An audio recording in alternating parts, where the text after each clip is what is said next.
जिस तरह से हमने कल बजट पे बात करा राष्ट्रीय अध्यक्ष चंद्रपाल जी से, जो कि आदर्श समाज पार्टी के राष्ट्रीय अध्यक्ष हैं। नमस्कार, मैं अर्चना और आप देख रहे हैं हंगामा टाइम्स। और हम आपको दिखाते रहते हैं जिस तरह से आदर्श समाज पार्टी अपनी विचारधाराओं को लेके चलती है। 2026 में फरवरी गुजर गया है, मार्च आने वाला, मार्च के बाद अप्रैल भी आएगा। पंचायती चुनाव भी जिस तरह से धीरे धीरे नज़दीक आ रहा है, वहीं विधायकी चुनाव भी आ रहा है 2027 को लेकर के। जिस तरह से आपने देखा कि योगी जी ने जब बजट जो है पारित किया और उत्तर प्रदेश के लिए बहुत सारी सौगात लेकर के आए, तो किसी ने कहा कि 2027 को लेकर के उनकी रणनीति है और कितने वादे पूरे होंगे, कितने अधूरे रहेंगे, ये तो भविष्य में ही पता चलेगा कि जो है कौशल विकास योजना आगे की ओर बढ़ती है, कि महिला सुरक्षा आगे बढ़ती है, कि बच्चों को रोजगार बनता है, शिक्षा का स्तर ऊंचा होता है, स्वास्थ्य का स्तर ऊंचा होता है। क्या होता है वो तो 2027 में पता चलेगा कि कौन आएगा और किसकी सत्ता रहेगी। तो हमारे साथ में इन्हीं सब बातों को लेकर के चंद्रपाल जी हैं, जो कि राष्ट्रीय अध्यक्ष है आदर्श समाज पार्टी के। तो सर, बहुत बहुत स्वागत है। आपकी पार्टी की क्या तैयारी है? धन्यवाद। जय भीम। हमारी पार्टी तो हमेशा तैयारी में लगी रहती है। हर आदमी जानता है कि साहब के आदर्श समाज पार्टी के क्या मुख्य उद्देश्य है। वो मुख्य उद्देश्य की पूर्ति करना ही आदर्श समाज पार्टी का मुख्य लक्ष्य है। और मुख्य उद्देश्य संभवतः सभी जानते हैं कि राजनीतिक अपराधीकरण बंद हो, भ्रष्टाचार बंद हो, जन सांप्रदायिकता बंद हो, जातीयता समाप्त हो। जो देश को हानि पहुंचाने वाले हैं, कमज़ोर करने वाले हैं, एकता भंग करने वाले हैं, और उसको ख़त्म हो, ये आदर्श समाज पार्टी का ही उद्देश्य है, बाकियों के नहीं। तो ये बाकी जो है सब धन्यवाद। पार्टियां तो बहुत सारे आती हैं अपने उद्देश्य वादे लेकर, जैसे 2017 में योगी सरकार आई थी सबका साथ सबका विकास लेकर के, रोजगार को लेकर के, महिला सुरक्षा को लेकर के, और जो है स्वास्थ्य को लेकर के। लेकिन जिस तरह से अभी आम जमीनी स्तर पे आम जनता से जब पूछा जाता है, आम जनता जो हॉस्पिटलों में लाइन लगा करके खड़ी रहती है, उनको स्ट्रेचर नहीं मिलता है, उनको बेड नहीं मिलता है। शिक्षा के क्षेत्र में जब जाओ, कहीं पे किसी को जो है स्कॉलरशिप नहीं मिलती है, कहीं पे कुछ रहता है, यानी कि सभी को कुछ ना कुछ दिक्कतें अभी भी हैं। ज़मीनी स्तर से जब हम लोग ग्राउंड रिपोर्टिंग करते हैं तो दिक्कत की परेशानियां, यानी कि परेशानियां वैसी की वैसी है और हालत बद से बदतर हो रही। पहले अधिकारी जो है टेबल के नीचे से रिश्वत लेते थे, अब टेबल के ऊपर से रिश्वत लेते हैं। नहीं, भ्रष्टाचार तो मुख्य मुद्दा है। आदर्श समाज पार्टी ने इसी के आधार पर अलग से पार्टी बनाई, क्योंकि देखा था सारे जीवन के 36 साल के सर्विस में 3 साल आईपीएस रह के किस तरह से जो है जनता को ठगा जाता है, किस तरह से उनको धोखा दिया जाता है, और जो वायदे किए जाते हैं उनको कोई आसपास कोई उनकी पूर्ति भी नहीं होती।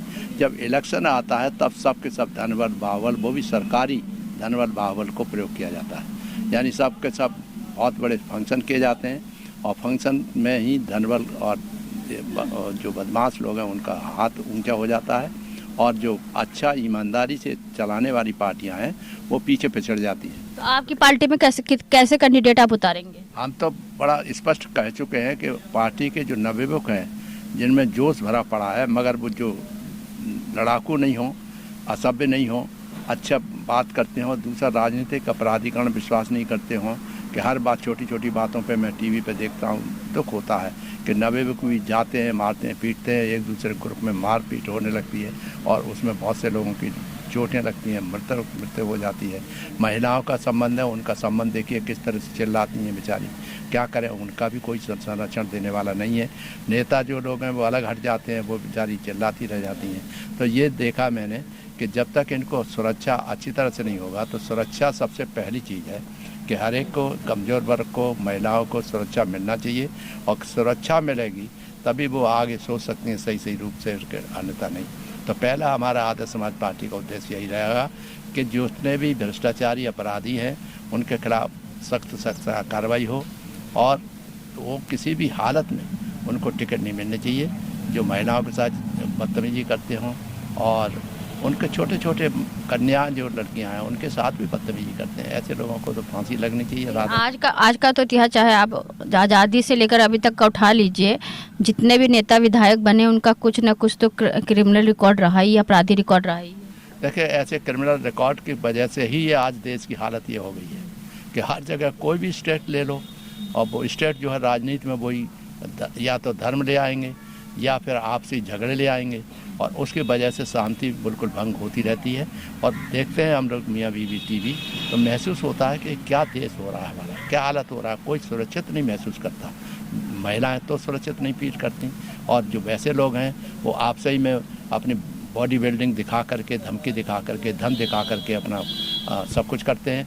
जैसे उदाहरण के लिए अभी रिसेंटली हुआ है कि तंबाकू बेचने वाला आदमी तंबाकू बेचते बेचते, बताइए, कानपुर का, उसका लड़का इतना ज़बरदस्त हो गया कि उसने इतनी अच्छी सी गाड़ियाँ चढ़ा दी दूसरे ऊपर पे और उसको बेल मिल गई।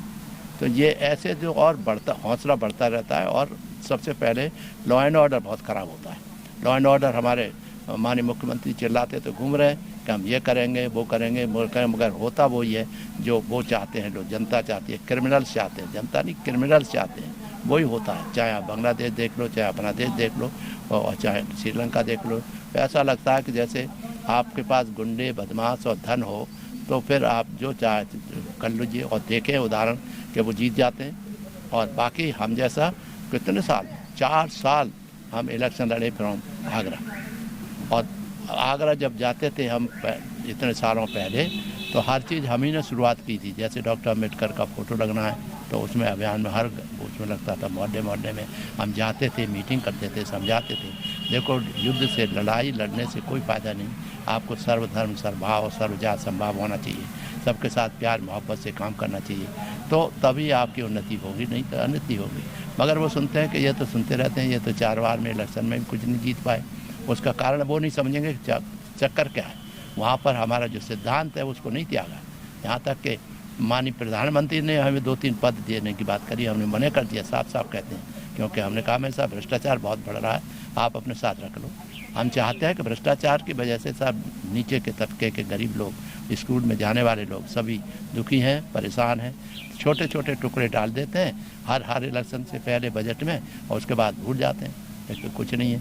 तो 27 का 26 में 27 का आपका जो कल बजट आया है, 2026 का बजट आया है, जिसमें बहुत सारे लुभावने वादे कृषि लोगों के लिए, किसानों के लिए, युवाओं के लिए, महिलाओं के लिए बहुत सारी चीज़ें आई हैं। तो उसको लेकर के आपको क्या लगता है 27 में फिर से योगी सरकार आ जाएगी? नहीं, देखे, ये जो किसकी सरकार आए वो तो जनता के ऊपर डिपेंड करता है एक दिन में। लेकिन आप अपनी पार्टी को मजबूत करने के लिए क्या कर रहे हैं? हमारी पार्टी के लिए हमने अनुरोध किया है, अपने जो सदस्य हैं, लाखों आदमी हमारे सदस्य जुड़े हुए हैं, बाहर के साउथ में भी हैं, यहाँ भी हैं, इस स्टेट में भी हैं, उनसे यही अनुरोध है हाथ जोड़ के कि आप देखिए कि हम हारे क्यों। हमने कोई ऐसा काम किया है जिससे कि आप घृणा के पात्र हों और हमें हराएं। हमारी मिसेज को भी 4 बार हराया। कारण या तो ये लगता है कि साहब ये पढ़ लिख करके क्यों आगे बढ़ गए, क्यों इनके बच्चे IAS बन गए, क्योंकि आप अपने बच्चों को अच्छे नींव डालोगे, उनको पढ़ाओगे लिखाओगे तो आगे बढ़ेंगे। तो इसमें कोई हमारा दोष नहीं है। अब बच्चे हमारे मेहनती लिखे। अब कोई एक दिन हमारा छोटा वाला बेटा आके कहता है, पापा जी मैं सेक्रेटरी था, पापा जी मेरा admission London school of economics से हो गया। मैंने बेटे बहुत अच्छा बधाई, क्या करोगे? कि वो फाइनेंस एंड अकाउंटिंग सीखेंगे और वो शेयर का काम करेंगे। आज वो शेयर का ही काम करता, सारे देश वेश में दूसरे देशों में करता हुआ, मगर मुझे कभी सेटिस्फेक्शन नहीं हुआ कि भाई मैंने फिर उससे कहा कि तुम अपने देश में काम करो ना, तो छोड़ के। आपको क्या लगता है शिक्षा स्वास्थ्य पे अगर जो है वर्तमान सरकार कार्य कर ले तो बहुत सारी चीज़ें सुधर सकती है? शिक्षा तो बहुत ही महत्वपूर्ण है। हर क्षेत्र में शिक्षा ही तो है। शिक्षा अगर तरह तरह की हो जाए, हम तो अपने तरफ लगातार महंगी होती चली जा रही है। जैसे प्राइवेट स्कूल बढ़ रहा है, सरकारी स्कूल गिर रहा है। अब ये शिक्षा के बारे में एक अलग से आप लीजिएगा। ये जितने भी आप देखेंगे मंत्री, विधायक, नेता जितने भी उनके बच्चे CMS में पढ़ रहे हैं, प्राइवेट स्कूल, ऊंचे प्राइवेट स्कूलों में पढ़ रहे हैं। सरकारी स्कूलों में उनके किसी का कोई बच्चा नहीं पढ़ रहा है। जहाँ पे सरकारी विद्यालयों को उठाना चाहिए, सरकारी स्तर उठाना चाहिए, सरकारी विद्यालयों का स्तर उठाना चाहिए, जिससे शिक्षा प्रणाली और जो है सस्ती हो सकती है। इस पे ये तो मैडम हमने सबसे पहले शुरुआत में ही लखनऊ में जब हम सर्विस में थे भी हम सोशल एक्टिविस्ट की तरह काम करते थे। हमने एजुकेशन में भी हम रहे, तो एजुकेशन में हमने कहा कि ये जो डबल शिक्षा प्रणाली है ये बंद होनी चाहिए, क्योंकि इससे तो गरीब आदमी को तो कभी मौका मिल ही नहीं सकता, उनका बराबरी नहीं कर सकता। तो यहाँ पर सेंट जेम्स कॉलेज या सेंट फ्रांसिस कॉलेज की एक ब्रांच खुलने वाली थी बाराबंकी में, कि उसमें तो हमने बिल्कुल साफ फाइल पे लिख दिया, और मैं स्पेशल सेक्रेटरी था एजुकेशन का, हमने साफ लिख दिया कि किसी भी हालत में इसमें कंडीशन होगी कि गरीबों के लिए भी कम से कम 25% स्कूल सीटें जरूर ही आरक्षित रहेंगी, जिससे कि वो बराबर का सम्मान आए।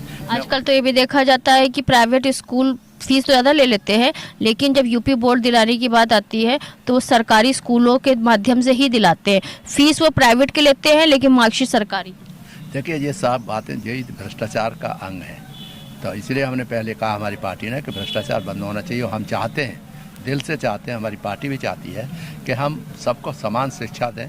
अफ्रीका में हम गए थे तो पता लगा कि वहाँ साउथ अफ्रीका में शिक्षा, वहाँ उनके 13-14 टाइप की शिक्षा थी, ख़त्म करके केवल 2 तरह की रह गई थी। हम चाहते हैं कि यहाँ पर भारत में क्यों नहीं हो सकता ये। अपने देश में गर्व करते हैं जिस पे हम लोग अपनी कल्चर पे, उस पर एक ही तरह की शिक्षा होनी चाहिए। मगर ये भी नहीं होना चाहिए कि जैसे आजकल का सोच चल रहा है कि सब सारे पुरानी पद्धति लगाई जाए और पुरानी पद्धति में वही जो जितने के पाखंडवादी लोग हैं वो आगे बढ़ें और वो करें, और जिसके पास धन है वो अच्छे स्कूलों में पढ़ा है। यहाँ पर हुआ वो 25% वाला आरंभ लगा है। यहाँ पर जो स्टडी होम है, शाम को गरीब बच्चों के बच्चियाँ शाम को पढ़ाई के लिए निकलते हैं, क्यों है? मैं तो क्वेश्चन ये रोज़ पूछता हूँ, किसी कोई बताने वाला नहीं। जो उनके बोलते हैं, एक बार फंक्शन हो रहा था, उसमें तमाम चीफ सेक्रेटरी बड़े बड़े सेक्रेटरी बैठे हुए थे और ये सहका तब हम कहीं आसपास, तो हमने यही बात कही थी कि साहब ये होना चाहिए, एक शिक्षा क्यों नहीं हो सकती। और हमने प्राइमरी स्कूल से जो बच्चे हमने अपने उदाहरण देते हैं, बच्चे पढ़े, हमने कुछ नहीं किया, उनको गाइड जरूर करते थे। हाँ, घर बैठे फिजिक्स केमिस्ट्री मैथमेटिक्स के हम थे तो हमने उन्हें फिजिक्स केमिस्ट्री मैथमेटिक्स पढ़ाया, जब भी वो कठिनाई होती थी करी। अब बेटी हमारी जो बिल्कुल बिना कुछ करे BSc और MBA वहाँ से अहमदाबाद से MBA से किया है, उसको हमने तो कुछ हम खुद नहीं जानते थे, मगर अपने आप मेहनत करके पढ़ गई। ऐसे सबसे छोटा बेटा मैंने जो उदाहरण दिया, मैं सेक्रेटरी था, अचानक आके खड़ा हो गया कि पापा जी हमको लंदन स्कूलों में एडमिशन हो गया। तो मैंने पैसा कहाँ से आएगा कि मकान गिरवी रख देंगे। एंड वास्तव में उसने मकान गिरवी रखा 20 लाख का और चला गया लंदन, मियाँ बीवी दोनों, और दोनों करके बैंक में उसकी बीवी ने नौकरी करी और बैंक स्कॉटलैंड बैंक को कौन सी बैंक, और वहाँ से फिर रुपया कमा के और उसमें से खर्च चलाया। 27 के पेरेंट्स का इतना तो ध्यान रखना चाहिए कि जो फैसिलिटी है बच्चे की, जो अपने आप से करना चाहता है वो कर ले, उसमें कोई आपको क्या आपत्ति है। उसने कर्ज बढ़ा दिया, सब कुछ कर दिया, आज वो जो खाली पड़ा हुआ है आपने देखा होगा, वो उसी से आज बदौलत हम हैं, उसी को बदौलत आज किराए पर उठा हुआ था, उसी को बदौलत ये डॉक्टर अम्बेडकर विकास सेवा संस्थान बना हुआ है। नहीं तो हमें खुशी होती है कि उन्होंने अपने पैरों पर खड़े होकर के किया, और हमसे कोई, हमारे पास तो था ही नहीं, हम तो ईमानदारी के पुतले थे। हम ईमानदारी के लगे, हम कहते हैं ईमानदारी से काम करो सबको।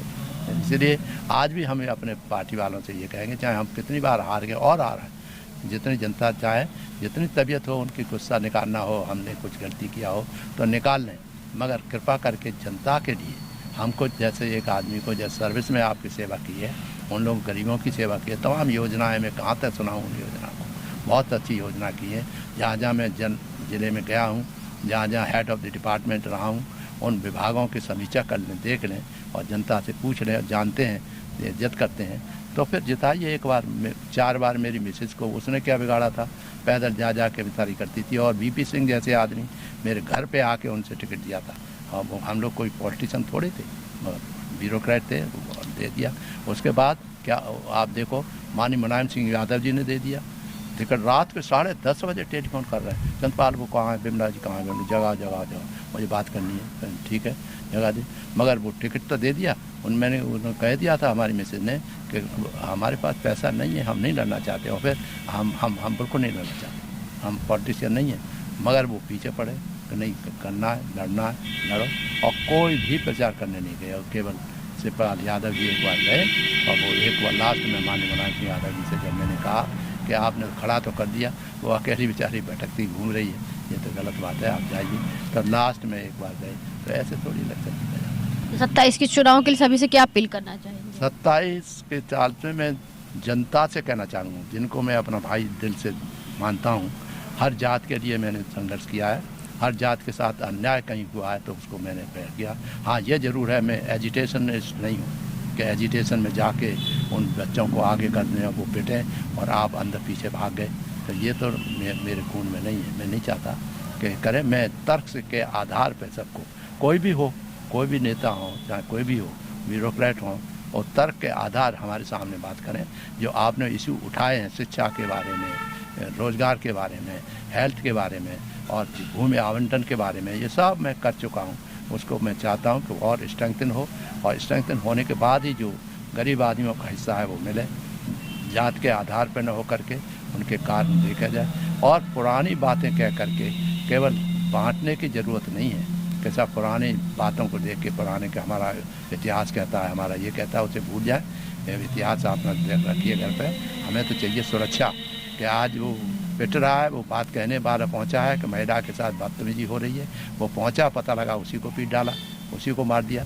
तो इससे उससे कैसे उन्नति होगी देश की, और कैसे भाईचारा बढ़ेगा, कैसे राष्ट्रीय एकता अखंडता होगी। मैं अपना उदाहरण दे के कहना चाहता हूँ कि हर विभाग में, किसी विभाग में चले जाए, छोटे से छोटे विभाग में चले जाए, बड़े से बड़े विभाग में रहा हूँ, और हर जगह कोई भी ऐसा नहीं है जहाँ पर कोई उंगली उठा के देख सके। ये मैं चाहता हूँ कि ऐसा अच्छा सा अच्छा होना चाहिए। माननीय चीफ मिनिस्टर कहते हैं, कहते भी रहे। आपने देखा होगा बांग्लादेश में क्या हुआ, ये कहते रहे कि सब इकट्ठे हो जाओ, नहीं तो कटेंगे मरेंगे, और फिर भी मरते करते रहे। तो इसलिए ऐसा देश तो नहीं होना चाहिए। हमें देश होना चाहिए जो कि साफ़ सुथरा दिखाई दे, सबका न्याय मिले और सबकी बात सुनी जाए। हम ही ने शुरू किया कि पहले 10 बजे से लेकर 12 बजे तक हर अधिकारी अपने ऑफिस में बैठेगा और जनता की बातें सुनेगा, जनता से मिलेगा। यहाँ तक कि चीफ मिनिस्टर के लिए कह दिया कि जनता दर्शन महीने में एक बार ज़रूर करेंगे, जिससे कि सारी जनता, गरीब से गरीब जनता भी आके उनके दर्शन कर सके, उनसे कुछ न कुछ अपने दुख सुख दूर करा सके। हम चाहते हैं वो आदर्श समाज होना चाहिए, आदर्श मानव बने, मानव एक समान जियो जीने दो वाली बात हो, व्यवस्था परिवर्तन हो, और मतलब जिसे कहना चाहिए सबका साथ सबका विकास। माने प्रधानमंत्री कहते हैं, अब तो बदल गए। मैं ही कहा उनसे, मैंने सर ये सबका साथ सबका विकास के साथ साथ आप सबकी भागीदारी भी तो जोड़िए, क्योंकि हमने पुरानी कमीशन भारत सरकार में सबका साथ सबका विकास सबकी भागीदारी सुनिश्चित की थी। और वेस्ट बंगाल, बिहार, उड़ीसा, झारखंड के हम प्रिंसिपल एडवाइजर थे, वहाँ पर भी यही लगाया। जैसे कि बिहार के भी स्थिति खैर हुई, उन्होंने रिक्वेस्ट किया तो हमने जाने कितने उनके जो अच्छे वो थे, जैसे लीची प्रोडक्ट सैंक्शन करने थे, हम ही प्रिंसिपल एडवाइजर थे, हमें बिहार के करना था। और सुकाज का तो पूरे देश के लिए, सुकाज बैकवर्ड के पूरे देश के लिए थी। ITI खुलवाएँ 84, किसी ने सोचा कभी ITI कितनी इंपॉर्टेंट है। आज ITI चिल्ला रहे लोग हैं। हम चाहते हैं कि ऐसे ही लोगों को ट्रेनिंग दिया जाए, अच्छी से अच्छी ट्रेनिंग मिले मेडिकल में, एजुकेशन में, जिससे वो अपने पैरों पर खड़े हो सकें और झगड़ा बगड़ा नहीं हो, क्योंकि झगड़े बगड़े से तो हम नहीं लगते। हमारे लिए हमें हराना बहुत आसान है, क्योंकि आप गुंडागर्दी करवाएंगे तो हमें कुछ मिलना ही नहीं है। तो ये मुझे विश्वास है कि मुझे अब की बार गुंडागर्दी से कम बचाएंगे और ईमानदारी के साथ इलेक्शन कराएंगे, तो मेरी पार्टी सबसे ऊपर हो। क्योंकि साउथ के, गुजरात के, सब जगह के लोग चिल्ला रहे हैं कि साहब आप आइए, हम आपके साथ। तो ये थे हमारे साथ में आदर्श समाज पार्टी के राष्ट्रीय अध्यक्ष चंद्रपाल जी, जिनका एक ही जीवन का उद्देश्य है सद्भाव और समानता को लेकर के शिक्षा का स्तर उठे, स्वास्थ्य का स्तर उठे, और जो है सभी लोग अनेकता में एकता का भाव रखे। जिस तरह से राजनीति का स्तर गिरता चला जा रहा है, वहीं पर राजनीति का स्तर और स्वरूप को बदलने के लिए उन्होंने आदर्श पार्टी का निर्माण किया। जहां पे 27 के चुनाव को लेकर के हमने उनसे बात करा कि 2027 में जो विधानसभा चुनाव होने वाला है उसके लिए उनकी क्या तैयारी रहेगी। तो ऐसे 27 के चुनाव को लेकर के अन्य पार्टियों से ही बात करेंगे कि 2027 को लेकर उनकी क्या तैयारी है। तो इसी के साथ मैं अर्चना आपसे जानना चाहूँगी। धन्यवाद, बने रहिएगा हंगामा टाइम न्यूज़ चैनल के साथ में। फिर कभी मिलेंगे चंद्रपाल जी से और किसी विशेष मुद्दे को लेकर। हंगामा टाइम्स की तमाम खबरों को देखने के लिए हंगामा टाइम्स को सब्सक्राइब कर लीजिए और बेल आइकन दबा लीजिए। अगर आपको ये वीडियो अच्छा लगा हो तो लाइक बटन प्रेस कर अपनी प्रतिक्रिया हमारे कमेंट बॉक्स में देना मत भूलें।